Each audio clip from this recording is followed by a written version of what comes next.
Hello, and welcome to the Elf Friend podcast. I have personally, just a little bit about myself, this is the first episode. Welcome, thank you for listening. Eventually, there will be video. For right now, first 10 or 20 episodes are probably going to be audio only, and hopefully, I'll get some fellow Tolkien Legendarium fans as guests, right? So I just want to start by saying that I saw the Lord of the Rings movies as they came out as a child. I saw them in theater. And then my aunt bought me The Two Towers on VHS. I watched that movie so many times. It's why it's my favorite of the three films. And recently, like last week, I started finally something that's long overdue. Like I should have did this as a kid, you know. I started reading the Lord of the Rings books. I haven't read The Hobbit, but I've read all of the Fellowship of the Ring, and I'm about halfway through The Two Towers. Obviously, I've seen the films about 20 times each. Not even an exaggeration. They've been out for 20 years. I watch them at least twice a year. So there we go. But let's jump into it. All right. So one of the big things, it's not really, this is going to be kind of all over the place. But one of the things I wanted to talk about. Oh yeah. By the way, the reason why I named this podcast Elf Friend, if you read Tolkien, you know exactly what an elf friend is. Someone who is friend of the elves, right? And actually, if I'm not mistaken, elf friend is similar to elvind or something like that, which is Old English in the real world. It's Old English for someone who's friend of the elf. So that's pretty cool. Hopefully there's no other Lord of the Rings podcast called Elf Friend. If there is, like the Elf Friend podcast or something like that, that's the name of this one. I'll change it, but I like the Elf Friend. It's heavily referenced throughout all of the Legendarium, so, I thought it would be a good name. I may change it when I get to the Silmarillion. We'll see. But I will say this. So far, excluding the first third of Fellowship, the books have been better than the films. Like, there are things that the film did better than the books, because the books are, they've been around for almost 100 years. But for the most part, the books are better. Books are always better. Source material, it's the thing that inspired whatever the adaptation is. So the source material is always going to do it better. Now, what's interesting, I'll make this my first talking point. What's interesting is how big of an idiot I was at the first beginning of the Fellowship. Like, I hadn't read The Hobbit, and if you're unaware, I think Tolkien initially wrote The Hobbit as a bit of a children's story, like young adults, and then he wrote the Lord of the Rings, which became the Telling of the Third Age, as a way to fill in the gaps for the Elvish language. So initially, I think he started writing these books in 1941 or 1939, and then the war happened, and then he stopped writing for a couple of years, and then he came back, right? The war obviously being World War II. I did look into a bit of it, and it's kind of interesting. Tolkien was very much alive during World War I. I think he was born in the 1890s, right? His name is John Richard Ruiz. No, I said that wrong. It's going to come to me, though. I'm going to get it. John, I know his first name is John, and his son's name is Christopher. Richard Raymond is George R. Martin's middle name. Rhaella is one of them. So John Ronald Rhaella Tolkien. Right? Hey, cool. I did it. Clap for me. Cheer for me. Yay. But I think he mentioned that he didn't fight in World War I because it was kind of like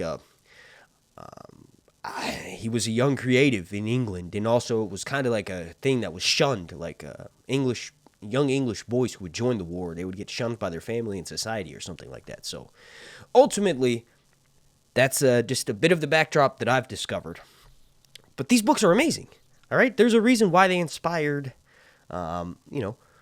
pretty much every piece of fantasy literature and television that come out after it, right? It's very similar with Dune.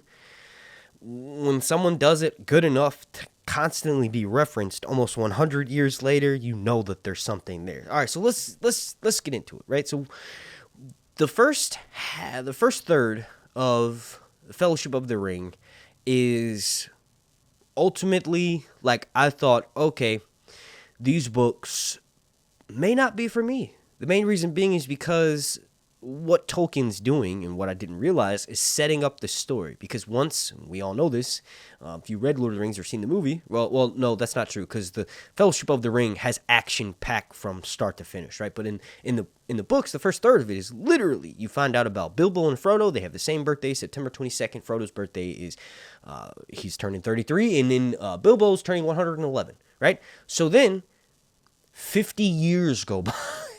Like, there's a time jump, like several decades go by, and then eventually, Bilbo leaves the Shire, and Frodo stays there, and there's another time jump, and I think Frodo doesn't actually leave off on his adventure until 55, so 2 decades go by. So, like, when you're reading that, it's kind of, I slogged through it, I'm going to be completely honest, and I love these books, so I can say that. The one little part, and you know what? I noticed this with my Game of Thrones read through. When I read the first Game of Thrones book, and then, all the other books, Clash of Kings, Storm of Swords, A Feast for Crows, and Dance with Dragons, and then the sample POVs for Winds of Winter, after my first read through, I was like, God dang, Game of Thrones sucks. It's so slow. The first book in the Song of Ice and Fire series is just so slow. Like, okay, we get it, Ned. You're going to die, right? And then, after my second reread, after my third reread, after now I'm on my seventh reread, Game of Thrones is one of my favorite books in the entirety of the Song of Ice and Fire series, because we get Ned's POV. And in Ned's POV, after you reread it multiple times, there's a lot of information revealed that is referenced later on in the series. For instance, the events that surround Jon Snow's birth, right? So let's get back on track to Lord of the Rings. So I'm saying this now, and that the first third of Fellowship is a bit sluggish, but I guarantee you, after I go back and read this, in probably a few weeks, I'll probably read this 3 times all the way through before I start pumping out videos regularly, right? This podcast will always be here, but, like when I regularly put out content as often as I do my House of the Dragon stuff, I want to read the book several times, so I know what I'm talking about. Like I said, I'll probably enjoy that part more when I go back and reread. What's awesome is that the magic that's in Lord of the Rings, like, even though it's mysterious, ultimately it's true fantasy, in the sense that, like, George kind of forgets sometimes. Let me not make this first episode a comparison of Game of Thrones, because I said I wasn't going to do that, but I'll just do this one comparison. It's the magics, right? So magic in Game of Thrones, blood magic, sacrifice, doesn't exactly work all the time, and it's not reliable. In Lord of the Rings, it's kind of similar, but it is. And Gandalf knows a lot more than he lets on, right? But it's dying, so they're losing that magic sense. At least that's the feeling that I'm getting. Like, it's the birth of a new age, the end of an old age, and there was an even older age before that, during the, the prime civilization, the first and second ages, and then, obviously the Lord of the Rings story is telling of the third age, right? So, here's something I really enjoyed. It's really cool. The Ents, right? The trees, like Treebeard is really cool in the movies, but the trees in the books are so much cooler. Like, the way that Tolkien describes them taking 70,000 tree strides to get somewhere is amazing. It's funny because, Merry and Pippin, or Meriadoc and Peregrine, they literally try to, one of them, I can't remember if it's Pippin or Merry, but one of them, when they're being carried by Treebeard, try to count the Ent strides is what they're called, and he loses track around 300. I don't know why. The picture that I built in my mind is just amazing. These Ents are hilarious, and they're just looking for women's. They want to find Ent wives. Like, what? That plot came out of nowhere. Like, obviously, I saw Treebeard in the Lord of the Rings movies, but and you know what?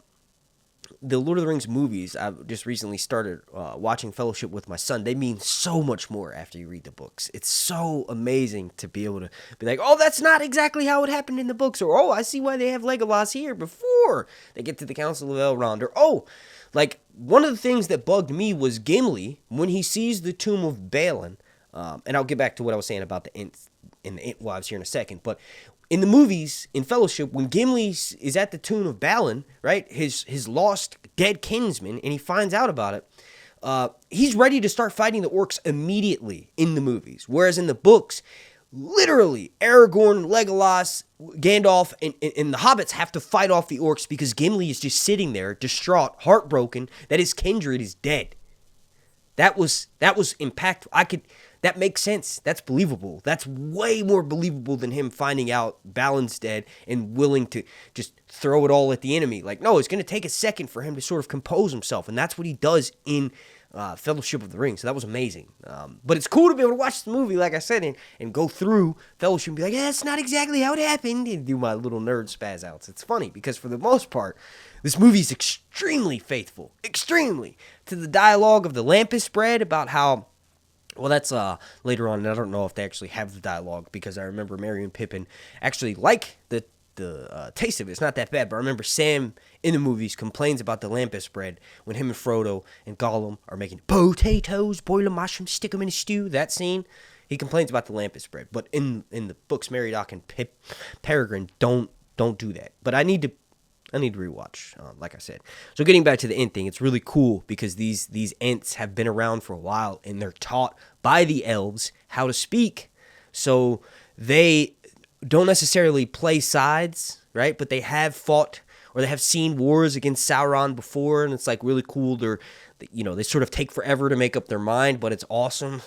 It's amazing. And like I said, I'm only halfway through the Two Towers, so I don't have enough from my memory to be able to pull the reference here to discuss, but it's just awesome. So far, I am absolutely loving the Ent stuff. The liquids that they drink, that's really cool. Like, basically, Peregrine and Meriadoc are carried by Treebeard to his Ent house, right? Ent as in E-N-T. I don't know if anybody watching this is a Song of Ice and Fire junkie like myself and you've never read Lord of the Rings. This is not in Fellowship of the Ring, but basically, or the Two Towers, rather.